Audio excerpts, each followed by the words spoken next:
ఆదిలాబాద్ జిల్లా బోధ్ నియోజకవర్గ కేంద్రంలో విశ్వ బ్రాహ్మణ సంఘం నేతలు ప్రధాని నరేంద్ర మోదీ చిత్రపటానికి పాలాభిషేకం నిర్వహించారు.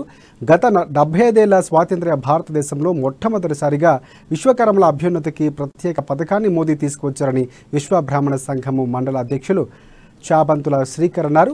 బడ్జెట్ సమావేశాల్లో పీఎం విశ్వకర్మల కౌశల్ సమ్మాన్ అనే పథకాన్ని ప్రవేశపెట్టిన కేంద్ర ఆర్థిక మంత్రి నిర్మలా సీతారామన్కి అలాగే ప్రధానమంత్రి నరేంద్ర మోదీ ప్రభుత్వానికి ప్రత్యేక ధన్యవాదాలు వారు తెలిపారు.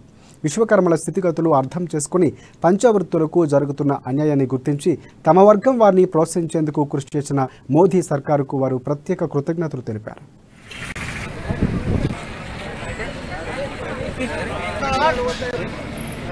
సంవత్సరాల కాలం నుండి నేడు మన విశ్వకర్మ ఉనికిని గుర్తించిన భారతదేశ ప్రధానమంత్రి శ్రీ నరేంద్ర మోడీ గారి నాయకత్వంలో జరిగినటువంటి ఆర్థిక సమావేశాలలో భాగంగా విశ్వకర్మల కోసం విశ్వకర్మ కౌశల్ యోజన అనే పథకాన్ని ప్రకటిస్తూ విశ్వ బ్రాహ్మణులకు మేలు జరిగే విధంగా అమలుపరిచినటువంటి భారతదేశ ప్రధానమంత్రి గారికి మరియు ఆర్థిక శాఖ మంత్రి నిర్మలా సీతారామన్ గారికి ప్రత్యేక కృతజ్ఞతలు తెలుపుకుంటూ జై విశ్వకర్మ జై విశ్వకర్మ.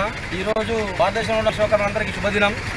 నిన్న ప్రకటించినటువంటి ఆర్థిక బడ్జెట్లో విశ్వకర్మ కౌశల్ యోజన అని మా యొక్క స్థితిగతులను అన్ని గుర్తించి కేంద్ర ప్రభుత్వం అట్టడుగున ఉన్న ఈ విశ్వకర్మలకు ఆదుకోవాలని పథకాన్ని నిర్వహించడం జరిగింది. ఈ పథకాన్ని మా కోసం ప్రత్యేకంగా రూపొందించిన శ్రీ గౌరవనీయులు ప్రధానమంత్రి నరేంద్ర మోదీ గారికి అలాగే నిర్మలా సీతారామన్ గారికి విశ్వకర్మ తరఫున ధన్యవాదాలు తెలుపుతున్నాం.